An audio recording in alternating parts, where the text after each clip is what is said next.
Shalom Racha, que je vous protège dans la santé, la joie, la prospérité. Je voudrais vous raconter une petite histoire d'un grand tzaddik qu'on appelle le Shah Agatarié.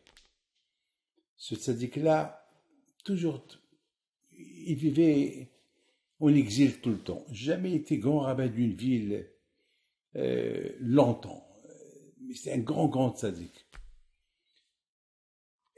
Et on raconte que pendant son exil, il y avait une femme qui a eu de la peine pour lui. Elle le voyait tout seul dans une chambre qu'il a louée quelque part. Il était connu sur cette site côte. Et elle a pris sur elle de lui faire chaque jour 3 petits pains. Un le matin, un pour l'après-midi, un pour le soir. Et tout le temps, elle lui faisait. Un jour, le Shah Agatariya, alav shalom, il est enterré pas loin, vers la France. En France, je ne peux pas vous dire, à Metz peut-être, c'est là-bas où il est enterré, si je ne me trompe pas. Et il devait quitter la ville. Et puis, il a appelé la femme, il lui a dit, tu t'es tellement occupé de moi, alors voilà, je te bénis, que tu sois riche, qu'il ne te manque rien du tout, et que tu auras le zéro de construire 3 synagogues. Cette femme-là, elle n'a pas compris comment elle va devenir riche, comment elle va construire une synagogue. Elle a compris. Et lui a dit, et tu vas construire 2 synagogues, ici en Europe et une en Israël, à Yerushalayim. Elle a compris. Et Baruch Hashem, quelque temps plus tard, quelqu'un l'a demandé au mariage, un homme très riche, qui n'avait pas d'enfant, et lorsqu'il a quitté ce monde, il lui a laissé tout son héritage, tout l'argent. Alors, la première chose qu'elle a fait, elle a construit une synagogue à Vilna, une autre synagogue dans sa ville, et maintenant, elle veut construire celle-là en Israël, à Yerushalayim. Mais elle n'avait pas les moyens, comment envoyer cet argent pour construire une synagogue en Israël. Elle est partie chez Rab Chaim Volozhin, un grand tzaddik. Il lui a raconté son problème. Et le tzaddik lui dit, mais t'es folle.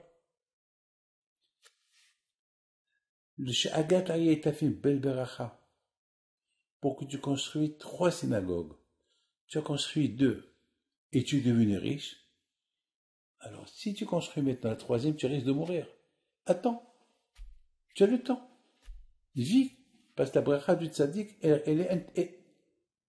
tu peux même attendre 100 ans.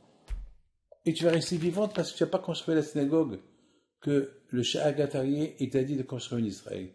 Parce que les tzaddikim, lorsqu'ils disent quelque chose, il accomplit le vœu des tzaddikim. Alors, tu as le temps.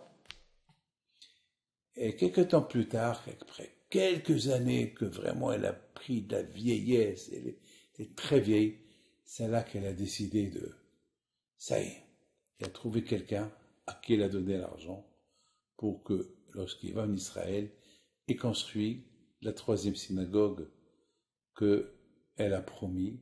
Une fois que la synagogue a été construite en Israël, elle a quitté ce monde. Je voudrais vous dire quelque chose de magnifique. Le Shah Agatariya, à sa vieillesse, il s'est dit maintenant je vais me calmer un peu, je vais plus voyager, je vais rester maintenant stable. Ah maintenant, mais qui va l'accepter comme grand rabbin de la ville? Il est vieux. Alors, il a choisi une ville. Il est parti dans cette ville qu'ils avaient besoin d'un grand rabbin. Il leur a dit, je voudrais bien signer avec vous un contrat. Il paraît, vous cherchez un rabbin. Voilà, je me présente. Dès qu'ils l'ont vu, il est connu. Le Shah Agatariya, qui ne le connaît pas? Mais il est vieux. Ils avaient peur de le prendre comme grand rabbin. Il va mourir. Après, ils vont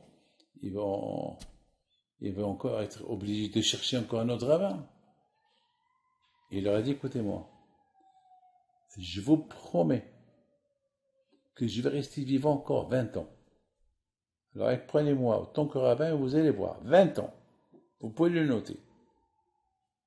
Ils ne pouvaient pas le contredire, ils avaient peur de le contredire. Ils ont accepté, il est resté vivant 20 ans. 20 ans plus tard, un jour il leur a dit, voilà, vous pouvez commencer à chercher un autre rabbin. Voilà, le temps il est arrivé. Regardez le kouah des tzadikim. Regardez le kouah des tzadikim. Le kouah, la force des tzadikim, c'est inimaginable. Vous savez, dans la paracha, on voit qu'Hachim il a dit à Moshe Rabbeinu, Moshe,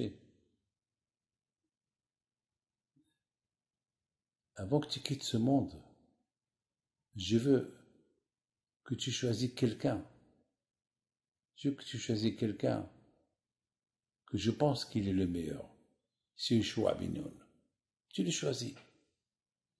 Et Moshe Rabbeinu alav shalom, il a dit à Kadosh Baruch Hu, alors je vais le choisir. Qu'est-ce que je vais faire?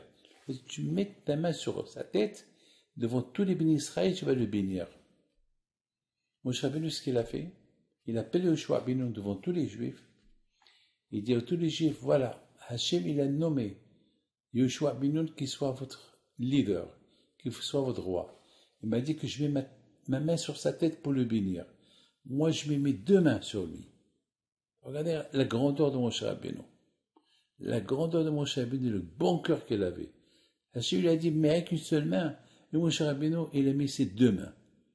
Ça, c'est le kouah des tzadikim. Les tzadikim, ils ont cette force-là d'aimer le prochain. Cette force-là, tellement qu'ils aiment le prochain, à tel point, lorsqu'il faut une bracha à quelqu'un, leur bracha, elle ne retourne pas. Leur bracha, ce qu'ils disent, HaKadosh Baruch Hu l'accepte. Les tzon il avait assez. Hachem, il accomplit tout ce que les tzadikim me demandent. Qu'Hachem vous protège, vous dans la santé et la joie. Amen.